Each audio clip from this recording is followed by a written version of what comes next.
बिस्मिल्लाहिर्रहमानिर्रहीम ला इलाहा इल्ला अंता सुब्हाना इन्नी कुन्तु मिनज़ ज़ालिमीन। बेशक वही है, वही पाकज़ात है। मैं अदील ख़ान, प्रोग्राम जवाब तो चाहिए में आज जो बात करने जा रहा हूँ, बात वही है कि बदलती हुई सूरत हाल पाकिस्तान की सियासत की। सवाल ये है कि आखिर वो लोग जो 4 साल के लिए आते हैं या 5 साल के लिए आते हैं, वो मुल्क और कौम का बेहतर करते हैं, क्या बेहतर हुआ या नहीं। जो मेरे आज मेहमान हैं, पहले मैं उनका तारुफ़ करा देता हूँ आपसे कि पहले मेरे मेहमान हैं जुनैद अली, जिनका ताल्लुक़ है, सीनियर साफ़ी हैं, जिनका ताल्लुक़ है अब तक टीवी से, साथ साथ मेरे साथ दूसरे पैनलिस्ट जो मेरे साथ हैं मौजूद, उनका एक बड़ा अबूर है साइबर क्राइम के ऊपर, जिनका नाम है जावेद इकबाल साहब, जो लेक्चरार भी हैं और साइबर क्राइम के ऊपर बात भी करते हैं। बहुत अभी अस्सलाम वालेकुम। शुरुआत करते हैं जुनैद भाई आपसे, क्योंकि बदलती हुई सियासत जिस तरह पाकिस्तान के अंदर देखने में आ रहा है कि तेज़ी से सियासत बदल रही है, और एक नई गवर्नमेंट ने आके एक 3.5 साल गुजरी हुई गवर्नमेंट को बैक करके नई गवर्नमेंट बनाई। आखिर उसमें कहा गया था कि पेट्रोल नहीं बढ़ेगा, कुछ वजूहात थी जो इससे पहले वाली गवर्नमेंट में एक काफ़ी चीज़ें चल रही थी। क्या समझते हैं कि पेट्रोल बढ़ गया और नई सियासत जो बदल रही है सूरत हाल, क्या कहना है, आप क्या कहना चाहेंगे इस पर? बहुत बहुत शुक्रिया अदील भाई, आपने बुलाया प्रोग्राम में और मदऊ किया। जहाँ तक बात है सियासत की और सूरत हाल जो इस टाइम चल रही है, तो इस टाइम क्रिटिकल पोजीशन पे हम ओवरऑल देखा जाए तो, और जो हालात अभी होते जा रहे हैं या जो हालात होने जा रहे हैं, और आज जिस तरह से सुना है कि हमने जो आज पेट्रोल जा रहा है, तो ऑटोमेटिकली हमारी मईशत जो है वो भी बर्बादी की तरफ जा रही है और हमारी चीज़ें जो हैं वो भी बर्बादी की तरफ जा रहे हैं। और साथ साथ जो हम देख रहे हैं कि जो स्टेप उठे थे कि जी हम धरना दे देंगे, हम ये कर देंगे, हम वो कर देंगे, उनको भी बैकअप होना पड़ा, क्योंकि ऐसी बात है मुल्क की मईशत इस टाइम इतनी संभलने की पोजीशन पे नहीं है, इस पोजीशन पे नहीं है कि वो इन चीज़ों की मुतहम्मिल हो। मगर साथ साथ जितने प्रॉब्लम्स इस टाइम क्रिएट होते जा रहे हैं, और जिस तरह से हमारा सोशल मीडिया दूसरी चीज़ें एक्टिव होने के बाद चीज़ों को मैनिपुलेट कर रही हैं, और जिस तरह से वो चीज़ों को मतलब आगे बढ़ने नहीं दे रही, तो आप जिससे कह सकते हैं कि पाकिस्तान की इस टाइम पोजीशन ओवरऑल बहुत पूरी है। बात यह है कि जुनैद भाई कि आप कह रहे हैं कि पाकिस्तान की बदलती हुई सूरत हाल माशी, देखें एक आवाम जो होती है ना, वो बड़ी तकलीफ दे बात होती है उनके लिए जब पेट्रोल अचानक से 30 रुपये बढ़ जाए। बहुत सारे अवाम इस तरह इतनी सारी बातें कर रही हैं बैठ के कि हर चीज़ पे रेट तेज़ी से बढ़ते जा रहे हैं। तो क्या एक प्लान, इस गवर्नमेंट का कोई प्लान नहीं था जब टेक ओवर इन्होंने किया, तो कोई प्लान नहीं सेट था? देखिए, जब माइंड सेट होता है, एक मिसाल है जब शहबाज शरीफ आए तो उन्होंने एक स्पीच दी असेंबली के मतलब कोरम पे खड़े होकर कि जी जो है इन्होंने क्यों उसको रिलीफ दिया, आवाम को उनको रिलीफ देना नहीं चाहिए था। ऐसे जो हैं मतलब वर्ड जो हैं, अगर आप बहैसियत कौम या बहैसियत प्राइम मिनिस्टर अगर आप वर्डिंग आप दे रहे हैं, आप समझ सकते हैं कि पोजीशन क्या है। यानी कि आपको कुछ भी पता नहीं था मुल्क के बारे में, आपको कुछ पता नहीं था कि क्या होने जा रहा है या क्या हो सकता है, और आपने जैसे स्टेप उठा लिया, स्टेप उठाने के बाद हुकूमत मिल गई। नहीं, सवाल यहाँ बड़ा अहम है आपका कि क्या स्टेप जो उठाया, क्या सोची समझ के कोई स्टेप नहीं लिया गया, या ऐसे ही स्टेप उठा लिया गया? सर देखिए, यहाँ पे जो 3-4 चीज़ें आ जाती हैं, उसमें से फर्स्ट ऑफ ऑल तो ये है कि अनएक्सपेक्टेड चीज़ें बहुत ज़्यादा हुई हैं, जो लास्ट 3 मंथ्स में हमारे पास नहीं था, जो कि 0 पे या माइनस पॉइंट पे था, अब वो जो है 300 प्लस पॉइंट पे। तो इट्स मीन कि समथिंग इज हैपनिंग, अब कुछ ना कुछ तो गड़बड़ को डाला है कि जिसकी वजह से चीज़ें जो है बहुत चेंज हो रही हैं। नहीं, तो सवाल में मेरा फिर यही एक बड़ा अहम आता है कि गवर्नमेंट बदल गई, लोग बदल गए, चेहरे बदल गए, लेकिन अवाम सरवाइव नहीं कर रही। आपके सामने मार्केटों की हालत ये है कि जो बंदे दाल भी खा रहे थे, मेरे ख्याल से वो दाल भी खाने से कासिर हो चुके हैं वो लोग, उनको दाल भी इतनी महंगी पड़ रही है। सवाल ये कि जुनैद भाई, एक मेरा सवाल है कि क्या ये गवर्नमेंट हटाना ठीक रहा आपकी नज़र में? देखिए, गवर्नमेंट हटने या ना हटने से एस्टेब्लिशमेंट का या हमारे इकोनॉमिक कंडीशन का कोई ताल्लुक नहीं है। फर्स्ट ऑफ ऑल तो ये हम अपने माइंड सेट कर लें कि हमारा जो है ब्यूरोक्रेसी होती है हमारे मुल्क में, हर मुल्क में एक एस्टेब्लिशमेंट होती है जो कि मुल्क को चला रही होती है। अब अगर एस्टेब्लिशमेंट की आंखें बने या ब्यूरोक्रेसी की आंखें बने और उसके बावजूद जो चीज़ें चेंज हो रही हैं, तो जाहिर सी बात है सवालिया निशान है। मगर साथ साथ हमें इस चीज़ को भी देखना है कि हमारे मुल्क की ब्यूरोक्रेसी, हमारे ब्यूरोक्रेट्स और हमारी जो चीज़ें हैं वो कहाँ किस तरफ जा रही हैं। क्या हम किसी को वन साइड सपोर्ट तो नहीं कर रहे? क्या हम कहीं मुल्क के बारे में सोचने के बजाय कुछ और सोचने को तो मजबूर नहीं है? क्योंकि इस टाइम अगर IMF हमें पैसे ना देता तो हम दिवालिया होने पे चले गए थे। एक बड़ा अहम सवाल है यहाँ पे, अभी शाह महमूद कुरैशी साहब का मैं एक इंटरव्यू देख रहा था जिसमें उन्होंने बाकायदा पॉइंट आउट किया है मीडिया टीम को कि फलां चैनल के ऊपर एक रिकॉर्डिंग चलती है जिसमें मलिक रियाज साहब की आवाज़ होती है और आसिफ अली ज़रदारी साहब की आवाज़ होती है। क्या आपको लगता है कि ये प्लान है या विदाउट प्लान ये सब चीज़ें हो रही हैं? लेकिन ये गिमिक्स होती हैं, ये हर सियासतदान की, हर स्टोरी की, हर एक जैसे आप बोले स्टोरी बोर्ड बना के गिमिक्स खेली जाती हैं। तो गिमिक्स से आप किसी किस्म में डरने की या किसी किस्म में कोई आपको सजेशन या किसी किस्म का नतीजा अखज़ करने की ज़रूरत नहीं है। कि जैसे गिमिक्स हैं और हर जगह चल रही हैं, जो चलते हैं चलता रहता है। क्योंकि आप एक हिंदी के कबड्डी की लोकतंत्र है बेसिकली। आप लोकतंत्र, बिल्कुल जिसे आप कहेंगे, तो ये नॉर्मल चीज़ है। लोकतंत्र से बिल्कुल हम आगे बढ़ेंगे, लेकिन उससे पहले एक छोटे से ब्रेक पे जाते हैं। ब्रेक से आएंगे फिर इस पर मजीद बात करते हैं।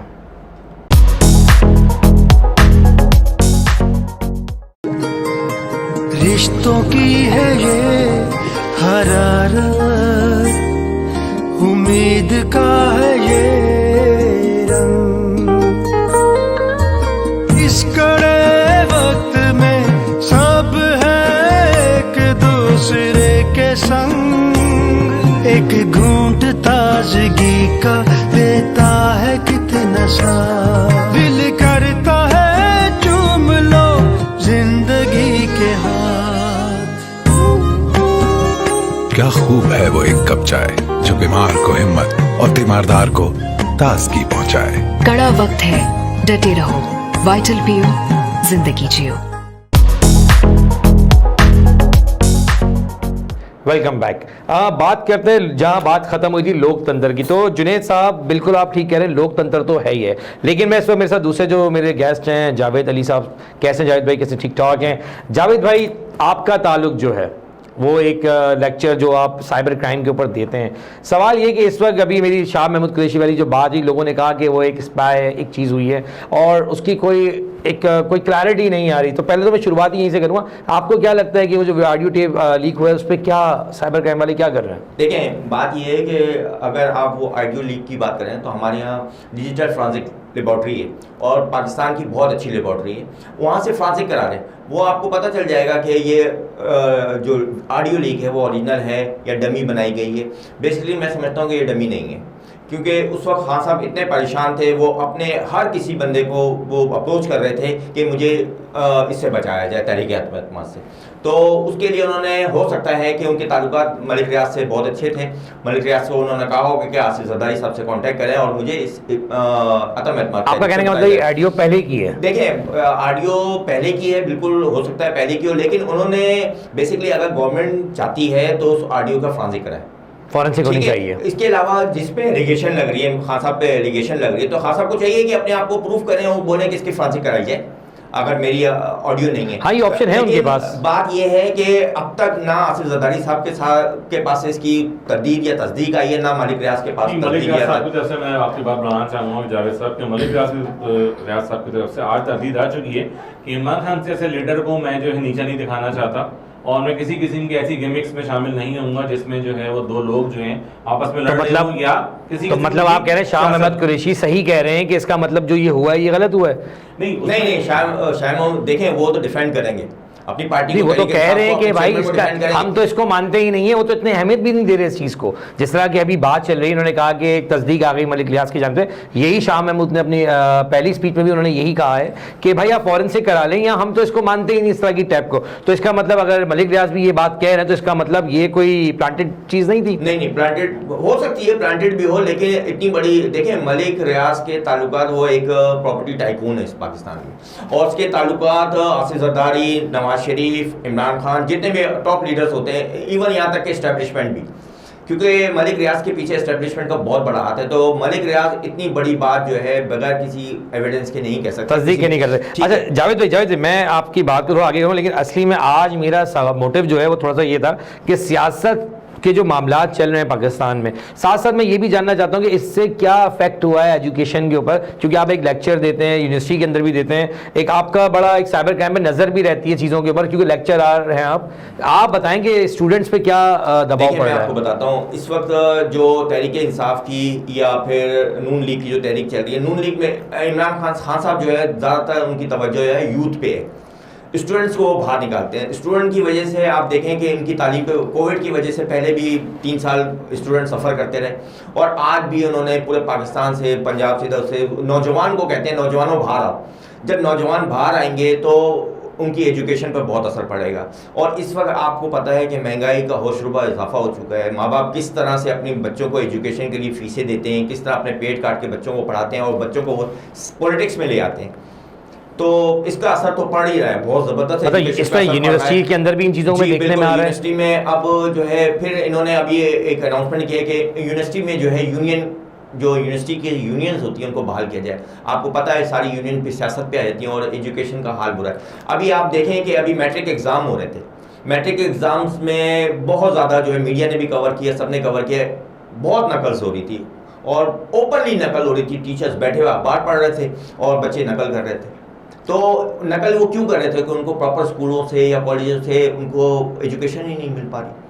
ठीक है, उनको डिग्री चाहिए, उनको पढ़ना है, आगे चाहिए, तो वो कहते हैं। तो सर यूथ के ऊपर जब इमरान खान साहब बात कर रहे थे तो यूनियन तो उन्हीं के दौर में बंद की गई थी ना, तो फिर अभी बहाल के, तो इसका मतलब शहबाज शरीफ यूथ की बात कर रहे हैं फिर तो? नहीं, बेसिकली आपने देखा होगा यूथ को लेके ही इमरान खान आ रहे हैं। इमरान खान ने फ्रंट पे यूथ को रखा हुआ है। ठीक है, वो तमाम अपने जलसों में नौजवानों को कहते हैं नौजवानों बाहर आए, नौजवान बाहर आए।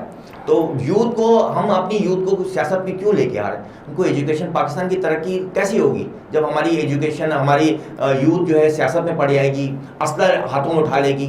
पिछले दौर में ऐसे ही हुआ है कि हमारे यहाँ की यूथ, हमारे की एजुकेशन सब तबाह हो गई असले की नज़र में। पाकिस्तान की यूथ कैसे आगे बढ़ेगी? जुनैद भाई, आपसे मैं एक सवाल बड़ा अहम यहाँ रखूँगा क्योंकि सीनियर सहाफ़ी भी हैं आपके, बड़ा एक मैं कहूँगा कि एक नज़र रहती है इन चीज़ों के ऊपर भी। आखिर कब पाकिस्तान के लोगों का भला होगा? आखिर कब जाके हम ये सुनेंगे कि ये गवर्नमेंट बेहतर रही थी? आखिर आप इतने ज़माने से सहाफ़त में हैं, देखते आ रहे हैं, तो अब किस गवर्नमेंट को आप कहेंगे कि ये गवर्नमेंट बेहतर है? क्या कहेंगे आप इस बारे में? क्या गवर्नमेंट चाहिए? बेहतर करने से पहले मैं एक छोटा सा बात कहना चाहूँगा आपसे, वो ये कि अभी जावेद साहब ने बोला जैसे 9th और 10th के पेपर्स हो रहे हैं, तो 9 और 10 के पेपर जो हो रहे हैं, जो टीचर जो अखबार पढ़ रहे हैं, उसकी मैं एग्जांपल देता हूँ। मिसाल के तौर पर मैंने एक दोस्त को फ़ोन किया, जस्ट वो एक KDM होते हैं साहब, तो मैंने उनसे बोला कहाँ है, तो कहने लगे यहाँ इम्तहानी मरकज़ में हूँ। खैरियत, क्या कर रहे हैं हम वहाँ पर? कहना मेरी ड्यूटी लगा दी। तो KDA के मुलाजिम का एज आप मतलब टीचर को आप टीचर बना के आपने बैठा दिया इम्तहानी मरकज़ में। तो ये सवाल है हमारे पे कि ऐसा हमने कैसे कर दिया? फर्स्ट तो ये, तो इनकी बात को मैं आगे वो यही कहना चाह रहे हैं कि आखिर चीटिंग इतनी ज्यादा हो रही है, तो फिर वो कौन सी जगह? हाँ, थोड़ा एक्सप्लेन कर, बिल्कुल करें, सॉरी मैं आपकी बात काटी। जब टीचर आपने बनाकर बैठा दिया, जो कि नक्शा बनाता है KDA में, तब आप बताएं कि वो टीचर क्या बनेगा? वो क्या बोलेगा, भाई नकल तुम नहीं करो, तुम ये नहीं करो, तुम वो नहीं करो। वो तो हो नहीं सकता। हाँ, जहाँ तक आपकी जो आप सियासत की बात कर रहे हो, चीज़ों की बात कर रहे हो, देखें इस टाइम जो हालात हैं, जो एस्टेब्लिशमेंट को और ब्यूरोक्रेसी को फौरी तौर पर सोचना पड़ेगा मुल्क के बारे में। बिल्कुल फौरी तौर पे सोचना पड़ेगा उन चीज़ों के बारे में जिसको हम समझना नहीं चाहते। जावेद साहब की बात जहाँ तक है कि यूनियन सिस्टम खत्म कर दिया गया या ये वो क्या, देखिए हमारे यहाँ बेसिकली जो कराची या पाकिस्तान में जो सिस्टम स्टार्ट होता है, जो सियासत का, वो स्टार्ट ही यूथ से किया जाता है। उसमें चाहे इमरान खान साहब बोलें या कोई भी बोलें, फ़र्क कुछ नहीं पड़ता उससे। आपकी आगे कंटिन्यू करूंगा कि आखिर क्या है क्या नहीं। सवाल वही है कि सियासत पे तो सब बात करना चाहते हैं, पर सियासत कहाँ ठीक है कहाँ गलत है, आवाम खुश है या नहीं खुश है? बात करते हैं अगेन और थोड़ा छोटे से ब्रेक में वापस आते हैं, कंटिन्यू करते हैं।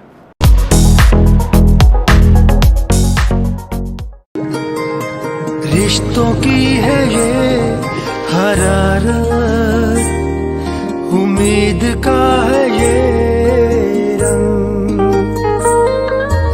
इस कड़े वक्त में सब है एक दूसरे के संग, एक घूंट ताजगी का देता है कितना सा, दिल करता है चूम लो जिंदगी के हाथ। क्या खूब है वो एक कप चाय जो बीमार को हिम्मत और तीमारदार को ताजगी पहुंचाए। कड़ा वक्त है, डटे रहो, वाइटल पियो, जिंदगी जियो। Welcome back. जावेद भाई, मैं आपसे एक सवाल करना चाहूँगा कि आजकल यूनिवर्सिटीज़ के अंदर, और पहले भी देखा जाता है, एक फेवरेटिज्म होता था कि यूथ सपोर्ट करती है। क्या लगता है कि इस पर यूथ किसको सपोर्ट करी? कि यूनिवर्सिटी में ख़ास तौर पर मैं सिंध की अगर बात करूँ तो बड़ी मकबूल जमात है MQM पाकिस्तान, और PTI है जो यूथ की बात कर रही है, MQM भी यूथ की बात करती है, पीपल्स पार्टी भी मैं देखने में आ रहा है कि कुछ इलाकों के अलावा यूथ और स्टूडेंट विंग पर बहुत काम कर रही है। साथ साथ नून लीग भी अब मैं कहूँगा कि स्टूडेंट विंग पे पंजाब में बहुत काम करती है, कराची में इतना, सिंध में देखने में नहीं आता, लेकिन वो भी यूथ की बात करते हैं। मेरा सवाल इतना है कि आजकल यूथ जो है वो किसकी तरफ देख रही है? आपको क्या लगता है? आप यूनिवर्सिटी में होते हैं, जो भी डिबेट होती है, तो क्या लगता है? यूथ का माइंडसेट जो है ना वो सेट किया हुआ है तहरीक इंसाफ के लिए। यूथ जो है मुकम्मल तौर पे तहरीक इंसाफ को, इमरान खान को लाइक, बेसिकली तहरीक इंसाफ को सपोर्ट नहीं करती। इमरान खान एक सेलिब्रिटी है, ठीक है, वो इमरान खान को यूथ पसंद करती है, वो चाहे लड़के हों या लड़कियाँ हों, वो उनके फॉलोअर्स हैं। नो वोटर्स, मैंने जो देखा है कि वोट डालने के लिए वो इमरान खान को आगे नहीं आएंगे, लेकिन उनके जलसों में स्टूडेंट बहुत होते हैं। तो आप कह रहे हैं सिर्फ दिखावा इमरान खान के लिए और वोट के लिए कोई और? देखें, इमरान खान मजमा तो बहुत अच्छा यूथ का जमा कर लेते हैं, लड़कियां भी होती हैं, लड़के भी होते हैं, चाहे रात के 12 बजे हों 1 बजे हों, वो जलसों में शरीक होते हैं। किसी पार्टी में यूथ इतनी ज़्यादा जलसों में नहीं होती, मिडिल क्लास मिडिल एज के लोग होते हैं, लेकिन इमरान खान के जलसों में यूथ होती है। लेकिन यूथ को अगर इमरान खान ये समझें कि ये अगर 2 लाख के करीब मेरी जलसे में शरीक है तो 2 लाख के 2 लाख वोटर है, नहीं, ऐसा नहीं है। कुछ लोग इमरान खान को पसंद करते हैं पर्सनैलिटी के हिसाब से, उनकी अपनी चीज़ों के हवाले से, कुछ उनके फॉलोअर्स हैं, ठीक है, उसमें ये आप ये नहीं समझ सकते कि ये यूथ जो है 100%। देखिए आपकी वही वाली बात की, अगर मैंने अभी कहा कि सिंध के अंदर नून लीग का रुझान स्टूडेंट विंग पे कम है, लेकिन अगर मैं पंजाब में अगर बात करूं तो लैपटॉप की स्कीम भी नून लीग ने निकाली, वो उन्होंने अपने स्टूडेंट्स के लिए बहुत काम किया पंजाब के अंदर, और जो अभी भी वो करना चाहते हैं। लेकिन मेरा एक सवाल है कि इस तरह की स्कीम्स इमरान खान साहब के टाइम में देखने में नहीं है। हमारे साहब के वजीर आजम ने बहुत बात की कि मैं यूथ के लिए करना चाहता हूँ, लेकिन सवाल ये कि आखिर ऐसी स्कीमें क्यों नहीं निकाली गई? इमरान खान साहब ने एक टाइगर फोर्स बनाई यूथ पे, जो आपकी काम है, और उसको डील करते हैं उस्मान साहब ना, उस्मान बुज़दार साहब। उस्मान। तो बेसिकली इमरान खान, आपको पता है कि देखें जब भी इलेक्शन होते हैं तो आपकी सबसे बड़ी बैकबोन जो होती है ना वो यूथ होती है। यूथ ही आपके वोटर्स को लेके आती है, यूथ ही आपके वोट्स डलवाती है। तो इमरान खान साहब ने अपने यूथ पे बहुत फोकस रखा हुआ है, लेकिन ये ज़रूरी नहीं है कि वो यूथ जो है इनको वोट भी दिलवाए और कामयाब भी करवाए। अब कोई एक क्वेश्चन आपसे लेते हैं जुनैद भाई, बड़ा अहम है, फिर मैं कहूँगा कि सीनियर सहाफ़ियों का काम होता है नज़र रखना चीज़ों पर। जब बात हम करते हैं यूथ की, तो अगर मैं यहाँ कहूँ कि MKM पाकिस्तान जो स्टूडेंट विंग के लिए बहुत काम करती है, उनके स्टूडेंट विंग बड़े स्ट्रॉन्ग, एक वक्त में बहुत उनका बड़ा मंजा हुआ कहते थे हम कि एक डिसिप्लिन देखने में आता था। क्या समझ रहे हैं इस इलेक्शन में आने वाले दिनों में MKM कुछ अपसेट करने जा रही है? देखिए MKM अपसेट तो नहीं करेगी, मगर डेफिनेटली MKM के अगेंस्ट जो है बहुत सारी इस टाइम अपसेट जो हैं वो रेडी हैं उनके लिए, और वो उसको फेस करने के लिए तैयार भी हैं।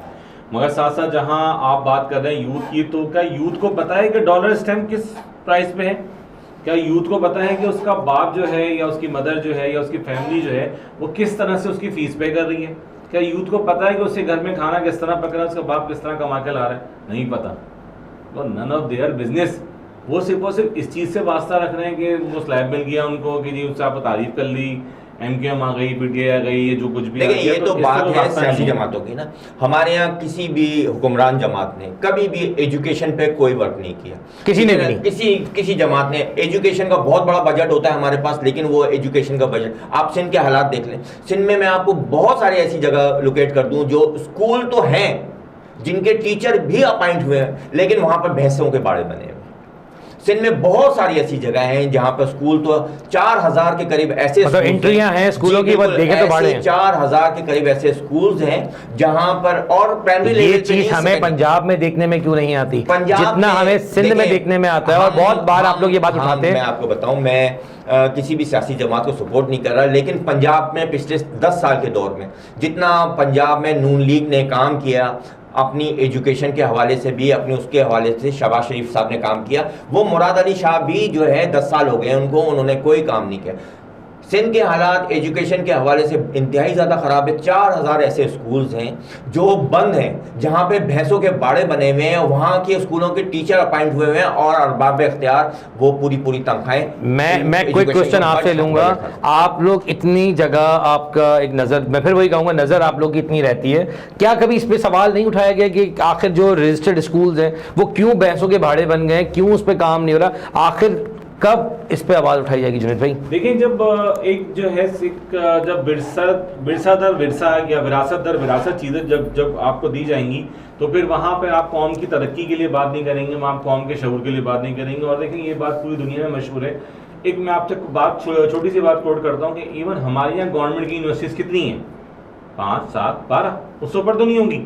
मगर इंडिया में इस टाइम मौजूदा जो गवर्नमेंट की यूनिवर्सिटीज़ हैं वो 16,000 से ऊपर हैं। तो it's mean they are giving the शऊर। हम शऊर नहीं देना चाहते बिकॉज हम अपने नस्ल को भी गुलाम रखना चाहते हैं और नस्ल को गुलाम बना के ही रखा सर हुआ है। टाइम की किल्लत की वजह से मैं आप दोनों से क्विक एक क्वेश्चन करने को कहूँगा, क्या समझ रहे हैं आने वाले दिनों में इलेक्शन में कौन सी जमात को आप सपोर्ट कर रहे हैं, देखें मैं या किसी कौन सी जमात सपोर्ट को- नहीं कहूँगा, इसको थोड़ा आसान लफ्जों में कहता हूँ कि आप क्या देख रहे हैं कि कौन आने वाले वक्तों में दोबारा आ रहा है। देखें इस्टेब्लिशमेंट कभी भी नहीं चाहेगी कोई भी जमात, वो चाहे नून लीग हो, पीपल्स पार्टी हो, तहरीक इंसाफ हो, वो के मेजॉरिटी में आए, वो मेजॉरिटी में किसी भी जमात को नहीं लेके आएगी, क्योंकि वजह यह है अगर मेजॉरिटी में कोई जमात आ जाती है तो इस्टेब्लिशमेंट का हाथ जो है उस पर नहीं रखा जा सकेगा। जुनेद भाई वही कोई क्वेश्चन आपसे कि क्या देख रहे हैं। मेरा जवाब सिर्फ इतना सा है, बहुत छोटा जवाब देना चाहूँगा कि मेरी नज़र में कोई सियासी जमात या कोई इस्टेब्लिशमेंट या ब्यूरोक्रेसी हो अपनी जगह, मेरे नज़दीक से मेरा मुल्क अहम है, मेरी आवाम अहम है, मेरा मुल्क का जो एम है वो अहम है। तो मैं ये चाहूँगा जो कोई भी आए, चाहे वो किसी भी पार्टी से हो, खुदारा पाकिस्तान के लिए सोचे, खुदारा हमारे लिए सोचे, हमारे गरीब आवाम के लिए सोचे। बिल्कुल खुदारा अल्लाह ताला इस मुल्क को, कौम को बिल्कुल देखे, क्योंकि ये कौम चाहती है आगे बढ़ना, लेकिन शायद किन वजूहात की वजह से हमारी कौम आगे नहीं बढ़ पा रही, हमारा मुल्क आगे नहीं जा पा रहा। मैं फिर भी यहाँ पे कहूँगा कि प्रोग्राम जवाब तो चाहिए को ज़रूर सपोर्ट करें और अपने फीडबैक से मुझे आगाह करें कि क्या चीज़ों को मैं मज़ीद बेहतर कर सकता हूँ। बहुत शुक्रिया।